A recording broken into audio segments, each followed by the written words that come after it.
It is time now for the Rhody Roundup. We are chatting about some of the headlines making the rounds this week. Let's meet our panel this morning. Style Week founder and president Rosanna Ortiz, local comedian Andrew Williams, and the Roadshow executive producer Ashley Erling. Good morning, everybody. Good morning. Nice to have you here. Now, we love the city of Providence. Providence is a busy, busy place. However, Providence ranks number 13 in Travel and Leisure's rudest cities list. That's so rude. It's rude. How do you feel about this?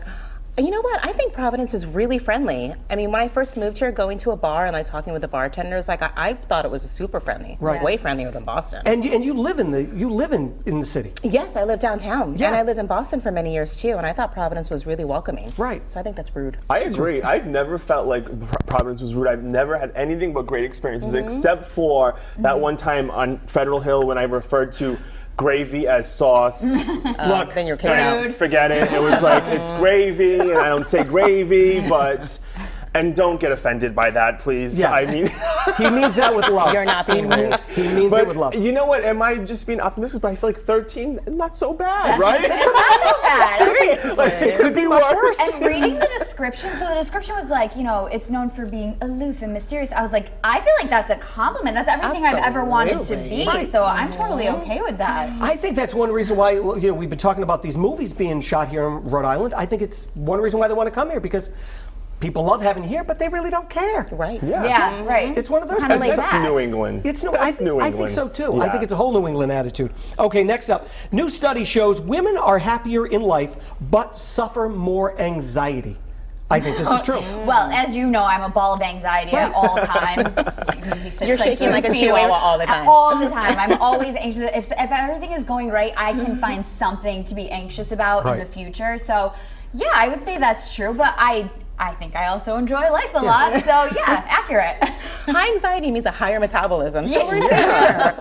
I love anxiety. Yeah, it's true. I do. So I'm not maybe I'm not the typical, but I think that women express their anxiety a little bit more than guys do. Me not being the exception. I fully just exude anxiety at all times. Like I like to sweat all the time, and I own my anxiousness. Yeah. Same. So yeah. I'm always anxious too.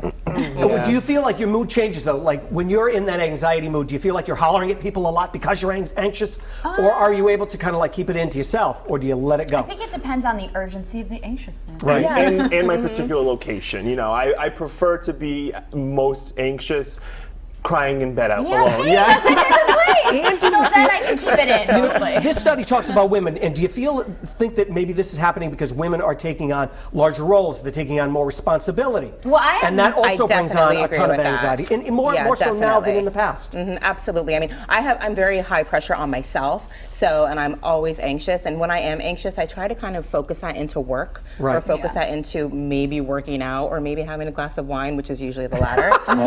But no, I think it also fuels me. Right.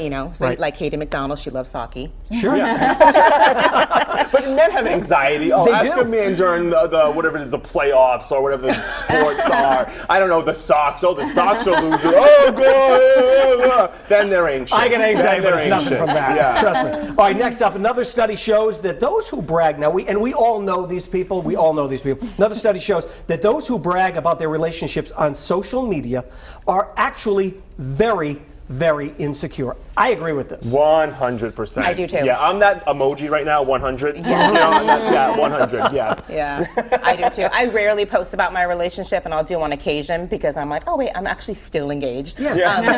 But I'm like, I don't like to put so much of my personal life on As she there. does it she's moving that hand though. She's did everybody like, catch "Stop that? it!" Let the ring on it. She's moving that. It wasn't my choice to be in the seat. As you know.